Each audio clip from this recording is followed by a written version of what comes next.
दोस्तों, इससे पहले मैं आपको 2 वीडियोस दे चुका हूँ, बिल्कुल भी मिस मत करना। नोटिफिकेशन नहीं मिला हो तो चेक कर लेना, कल के लिए काफ़ी इंपॉर्टेंट है। सो यूएस मार्केट से शुरू कर लेते हैं। देखो तीनों नीचे हैं, ज़्यादा कुछ बड़ी मंदी नहीं है, नेगेटिव है। एस&पी, डाउ जोन्स, नैस्डैक तो न्यूट्रल हम बोल सकते हैं, न्यूट्रल और स्लाइटली नेगेटिव। ब्रेंट हम देखें, देखो यहाँ पे ऊपर जा चुका है। आज के फर्स्ट वीडियो में मैंने आपको थोड़ा सा इंडिकेशन दिया था, जो मुझे लग रहा था पर्सनली कि ब्रेंट चल सकता है 90 100 की तरफ वापस से दौड़ सकता है। क्या कोई रीज़न है, कोई न्यूज़ है? नहीं। टेक्निकली कुछ इंडिकेशन हमको मिले थे, कुछ अनयूजुअल एक्टिविटी हमने देखी थी। एकदम से क्रूड का प्राइस ऊपर चला गया, ऐसा लगा जिसमें किसी बड़े प्लेयर ने बड़ी बाइंग की। अब न्यूज़ तो कोई थी नहीं, ना ही कोई ट्रम्प का ट्वीट था, ना ही कोई नेगेटिव कमेंट्री थी, ना ही कोई अटैक था। लेकिन क्या होता है, मार्केट के अंदर जो इनसाइडर ट्रेडिंग है ना, अभी बहुत हैविली चल रही है, और उसके बेसिस पे आपको टेक्निकल्स पैटर्न्स थोड़े से देखने आने चाहिए। तो ब्रेंट अगर ऊपर चल जाता है 90 95, तो फिर निफ्टी को दिक्कत हो सकती है। हो सकता है हम रेसिस्टेंस के ऊपर जो निफ्टी अभी आ चुका है वहाँ से थोड़ी प्रॉफिट बुकिंग देख पाए। और वो इंपॉर्टेंट क्यों है? ट्रेडर के लिए तो देखो वैसे इंपॉर्टेंट है, शॉर्ट करने के लिए, प्रॉफिट बुक करने के लिए। बाकी इन्वेस्टर के लिए भी इंपॉर्टेंट है, जिसमें आइडिया लगे कि चलो कहाँ पे अब मंथली जो भी पैसा है या जो जो भी स्टॉक हमको समझ में आ रहे हैं क्वार्टरली रिजल्ट के बेसिस पे या फिर फ्यूचर के बेसिस पे, उनको ले। क्योंकि मार्केट जब गिरेगा तो वो कंपनीज भी गिरेगी। तो ब्रेंट का जो पैटर्न है वो काफ़ी पॉजिटिव है। $86 के आसपास आ चुका है। कोई न्यूज़ अभी तो देखो आई नहीं है, 10 साढ़े 10 बजे के आसपास आगे आ जाए तो बात अलग है, और आएगी न्यूज़ अगर इस तरह से पैटर्न हमको दिख रहा है तो। एफ आईज की एक्टिविटी बहुत अच्छी है। समझना यहाँ पे ये होगा कि एफ ने बाइंग कहाँ पे की है। डेटा मैं आपको दे चुका हूँ कि फाइनली आईटी कंपनीज ने, या आईटी कंपनीज में एफ ने पिछले महीने नेट में बाइंग की है। अब इसको बॉटम फॉर्मेशन कहते हैं। अगर एफ बहुत गिरने के बाद में किसी भी सेक्टर में पैसे लगाना शुरू कर रहा है तो वो बॉटम बनता हुआ होता है। ऐसा एग्जैक्टली नहीं है कि आईटी कंपनीज अब कभी गिरेगी नहीं या फिर यहाँ से नीचे नहीं जा सकती, लेकिन प्रोबेबिलिटी बहुत हाई होती है कि बॉटम बनना अब शुरू हो चुका है आईटी कंपनीज में। एक होता है बॉटम बनना, एक होता है ऊपर जाना। तो ऊपर जाना अलग है, बॉटम बनना अलग है। बॉटम बनना मतलब कि चलो ठीक है, ये प्राइस अच्छा है, यहाँ से ज़्यादा गिरावट नहीं है, रिस्क यहाँ से कम है, रिवॉर्ड यहाँ से बहुत अच्छा है। अब वो रिवॉर्ड कब मिलेगा, वो सब आपको फिर जब बुल ट्रेंड में स्टॉक्स जाएंगे या ब्रेकआउट्स वगैरह होंगे तो पता चलेगा। और कुछ कंपनीज में तो ब्रेकआउट्स चल रहे हैं। मैं ब्रॉडर आईटी की बात कर रहा हूँ कि ब्रॉडर आईटी अब देखने लायक हो चुका है। सो गिफ्ट निफ्टी को देख लेते हैं। ये नीचे है 28 पॉइंट्स, कुछ खास बड़ी मंदी नहीं है। जब तक कोई न्यूज़ नहीं आएगी मेजर, जब तक शायद ही गिफ्ट निफ्टी या निफ्टी आपको नीचे जाता हुआ दिखाई दे। अभी एक स्तर पर अटक चुका है निफ्टी। बाकी दोस्तों स्टॉक्स में तो काफ़ी सारे स्तर टूटते जा रहे हैं, और कंपनीज के बारे में बातचीत कर लेते हैं। रिजल्ट आए हैं, कुछ ब्रेकआउट्स हुए हैं, कुछ Q1 के रिएक्शन से उनको चेक कर लेते हैं। देखिए फर्स्ट हम क्यूपिड के रिएक्शन को देख लेते हैं, क्योंकि बहुत चल चुका है प्रॉफिट बुकिंग गिरावट की। कई लोगों ने एस्टिमेट दिखाया होगा, किया होगा कि अब तो ये गिरेगा, प्रॉफिट बुक भी कर लिया होगा। जस्ट सीखने के बेसिस पे बातचीत यहाँ पे हो रही है। 334 का पी मेंटेन। अगर रिजल्ट के बाद में 300 का पी मेंटेन रहता है ना, तो वो एक पॉजिटिव सिग्नल है कि स्टॉक शायद और अच्छा करे। होता क्या है कि जब भी ऐसी हाई वैल्यूएशन वाली कंपनीज के नंबर्स आते हैं तो नेक्स्ट डे क्या होता है, कभी कभी प्ले भी हो जाता है मैनिपुलेशन का, कि चलो यार ट्रेडर को लगेगा नंबर्स बहुत अच्छे हैं, वो बाय कर लेंगे, अगले दिन से ही स्टॉक नीचे गिरना शुरू। तो एक दिन और देगा इन्वेस्टर, देखेगा कि कल भी अगर अच्छा ट्रेंड है, नहीं गिरता है, एलसी नहीं जाता है, तो फिर चांसेस हाई है कि स्टॉक अच्छा ही शायद कर दे यहाँ से भी। अब कितना अच्छा करेगा पता नहीं है। बाकी देखो मार्जिन अच्छे है, प्रॉफिट अच्छी है, सेल्स अच्छी है, गाइडेंस अच्छी है। सबसे इंपॉर्टेंट डेटा मैं आपको दे चुका हूं कि एफआईज और डीआईज ने पिछले क्वार्टर में बाइंग की है काफ़ी ज़्यादा इस कंपनी के स्टॉक में। तो ये काफ़ी इंपॉर्टेंट डेटा है। बाकी टेक्निकली तो ये रिवर्सल दे चुका है डे चार्ट के ऊपर, और यहाँ से जहाँ पे निफ्टी अभी भी उसी प्राइस पे है, ये 300% तकरीबन, यानी 4 गुना के आसपास ये ऑलरेडी ऊपर जा चुका है। क्या यहाँ से भी और ऊपर जाएगा? चांसेस हाई है डेटा में। बाकी कल देखेंगे कल क्या होता है। आइडिया फूड्स, ये भी काफ़ी अच्छे मोमेंटम में है। कंपनी बहुत कम लॉस में आ चुकी है। रिजल्ट आए शाम को 7 बजे के आसपास, 218 मिलियन का लॉस था जो कि 23 मिलियन का हो चुका है। बाकी सेल्स देखो कितनी बड़ी है, 128 से 684, जैसा गाइड किया था कंपनी ने पिछले 2 क्वार्टर्स में, वही सीन इसमें देखने को मिला है। अच्छी तेजी बन चुकी है। यहाँ पे कंपनी एएसएम में आ गई, स्टॉक रुक गया थोड़ा सा, वॉल्यूम आप देखोगे नीचे तो काफ़ी ड्राई हो गए। अगर ब्रेकआउट आता है तो फिर रेसिस्टेंस में 34% का गैप है। एंजल वन, जो भी ब्रोकिंग कंपनीज है, चाहे वो ग्रो है, चाहे वो एंजल वन है, चाहे वो आनंद राठी है, चाहे वो मोतीलाल ओसवाल है, सबके लिए ये न्यूज़ इंपॉर्टेंट है। अब देखो न्यूज़ क्या है, 2 बजे के आसपास की न्यूज़ है, कुछ खास रिएक्शन नहीं था लेकिन न्यूज़ काफ़ी नेगेटिव है।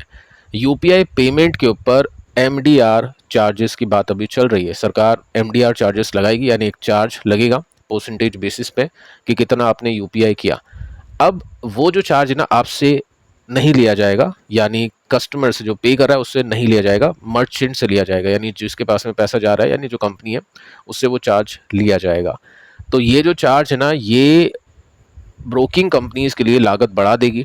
वेल्थ प्लेटफॉर्म्स हम बोल सकते हैं, जैसे ग्रो है और भी काफ़ी सारे प्लेटफॉर्म्स हैं, ये हर्ट करेगी डायरेक्ट प्लान डिस्ट्रीब्यूटर्स को, जो भी एसेट मैनेजमेंट कंपनीज है। अब ये कैसे डिवाइड करेगी उस खर्चे को, तो ये यहाँ पे न्यूज़ आई है। रिएक्शन कुछ खास नहीं है फिलहाल। हम देखें तो ब्रेकआउट इसने किया था बट ऑल टाइम हाई तक नहीं पहुंचा, नंबर्स बहुत अच्छे नहीं थे, और ये जो थोड़ा सा पेस इसका स्लो हो गया था, उसके बाद में ब्रेकडाउन इसने दिया। अब ये जो लाइन है ये काफ़ी इंपॉर्टेंट सपोर्ट का रोल प्ले कर सकती है।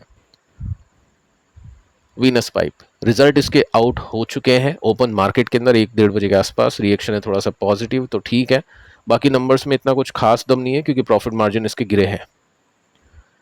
प्रॉफिट इसका है 248 से 264, कुछ खास ग्रोथ नहीं है। रेवेन्यू भी इसका ठीक ठाक ग्रो करके है, लेकिन प्रॉफिट इसके थोड़े से कम है क्योंकि मार्जिन इसके गिरे। तो ठीक है, मार्केट को यही उम्मीद थी इससे। अगर मैं इसमें परसेंटेज बेसिस में दिखाऊं तो प्रॉफिट इसका 6% ऊपर है, सेल्स इसकी 15% ऊपर है। और यही रीज़न था, 1-2 दिन पहले आपने देखा होगा बहुत तेज़ी से गिरा था स्टॉक 10% के समथिंग। तो इनसाइडर को पता होता है ये सब चीज़ें, तो उन्होंने बेच दिया। डायरेक्शन अभी देखते हैं कैसा क्या होगा, क्योंकि स्टॉक जस्ट अभी अपने रेसिस्टेंस यानी जो अब सपोर्ट बना था उसके नीचे है, यानी ब्रेकडाउन है, बट कोई बहुत मेजर ब्रेकडाउन नहीं है, देखना पड़ेगा। कहना यह है कि ऑलरेडी चल चुका है, अब यहाँ से ऊपर जाने के लिए बहुत अच्छे रिजल्ट इसको देने चाहिए थे जो इसने नहीं दिए, तो तेजी में रुकावट शायद हो जाए। मच टॉक कंपनी ने कहा कि हम 2 बड़े ऑर्डर्स उठाएंगे इसी फाइनेंशियल ईयर में, 2% स्टॉक ऊपर है, बट वही बात है कि रिजल्ट कुछ खास नहीं आ पा रहे इन कंपनीज के। नियर बाय रेसिस्टेंस इसका 11% ऊपर, तो कोई मार्जिन ऑफ सेफ्टी या कोई बहुत बड़ा रिवॉर्ड यहाँ पे देखने को नहीं मिलता है। केन्स रिएक्शन देखते हैं इसका, 3% स्टॉक नीचे। अब कल हमने यानी इसके फ्राइडे के दिन समथिंग शायद इसके रिजल्ट आए थे, वो हमने डिस्कस किया था रिजल्ट कैसे थे।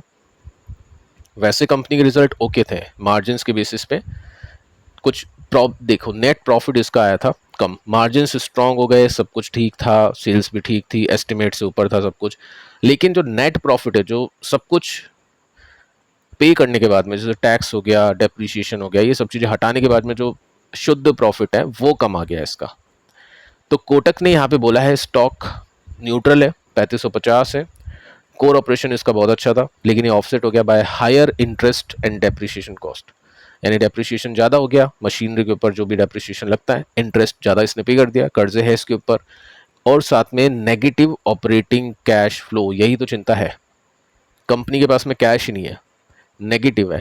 अगर इसको पैसा मिलना बंद हो गया ब्याज पे या लोन्स वगैरह, तो कंपनी बंद, एक तरह से आप ये मान लो। ऐसा होता नहीं है नॉर्मली, लेकिन फंडामेंटल्स में ये सब चीज़ें देखनी होती है रिस्क के बेसिस पे।